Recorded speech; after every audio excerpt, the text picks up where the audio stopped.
should be adopting the rules that the House passed when I became chairman to restrict subprime mortgages in the future. Instead, people have said, well, what about some of these people who are getting the subprime mortgages?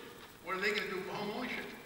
We created a better role for the Federal Housing Administration, the FHA, in cooperation with the Bush administration in a bipartisan way, so some of them can go there.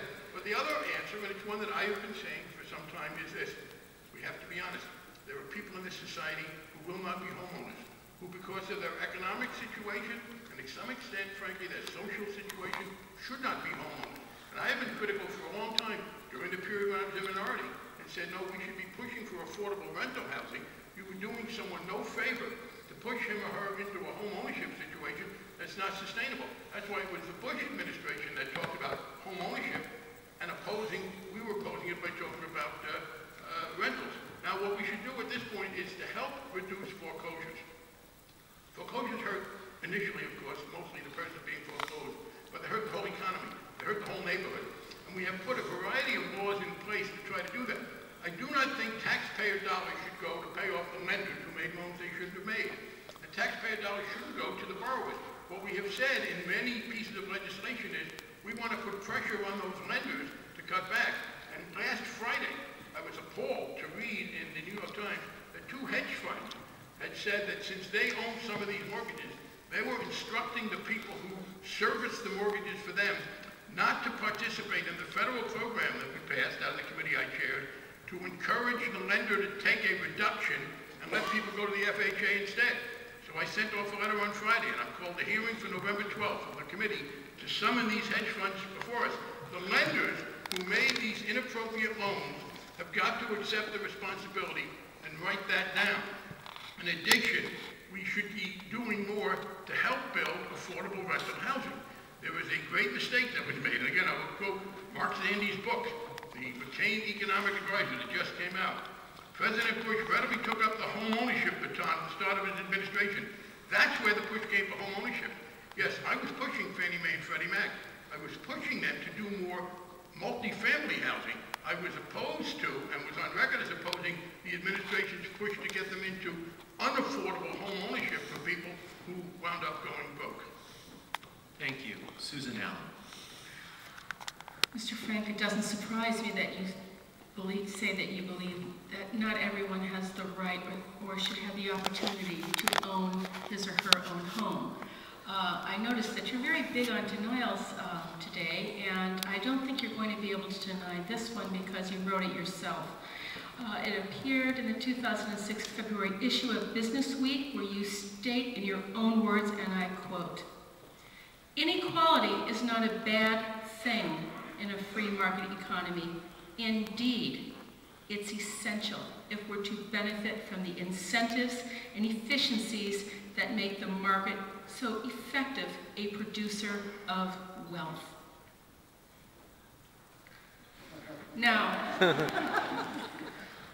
glad to hear that you and your buddies enjoy your wealth, but I've been hearing from the opposite end of the spectrum.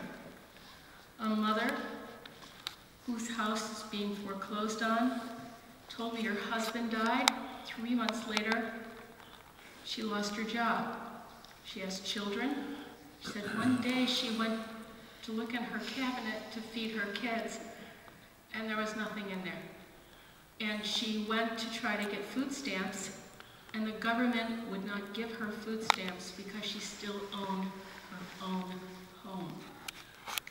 I also heard from a group that the parents welcomed in another single parent with an extra income so they could hold on to their own home in Ipswich. And what happened is they had enough money, they were paying down the mortgage every month, but one day they get a notice that they're losing the home. Why? Because they owed a very high bill on their mortgage insurance, even though they had been paying their mortgage every month. Well, any homeowner knows that in Massachusetts, before you can take possession of that house, your homeowner's insurance is built right into the mortgage. They were never informed that their insurance had been canceled. And even though they tried to pay, it was not accepted, and they lost their home. And the third example, and this isn't even in Massachusetts, so forgive me, but a woman was 90 years old, got in arrears on her payments. 30 times the marshals came to try to foreclose on her home, and she wouldn't let them in. And when they were about to break down the door, she shot herself.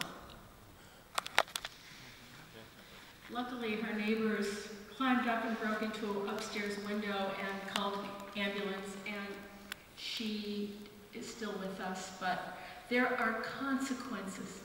Thank you. All right, I'm going to make a slight modification of the rules. I think this is okay with everyone. I'm going to give each one of you the right, if you so wish, at any point you can raise your hand and you get 1 minute rebuttal, okay? And we'll then have a round of rebuttals. But this gives everyone a chance, if there's something they really want to respond to initiate a round of rebuttals. And you each get one of those, okay? So that's the delay. Does everyone understand that? Just one. Just one. You get only one. Okay. So and also, if we take a rebuttal now, if you wish, if you want to take a rebuttal, or we go on to the next question. Or the next question. I'm going to give you 2 minutes for the next one, okay? How many minutes do we have for the last one? I'm sorry? How many minutes do we have for the last one? 3 minutes. Yeah. Okay.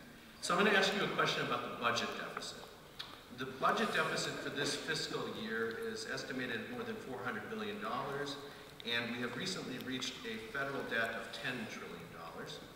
During a recession, most economists would consider it appropriate to run a budget deficit to stimulate the economy. So I want to focus on the long-term issue.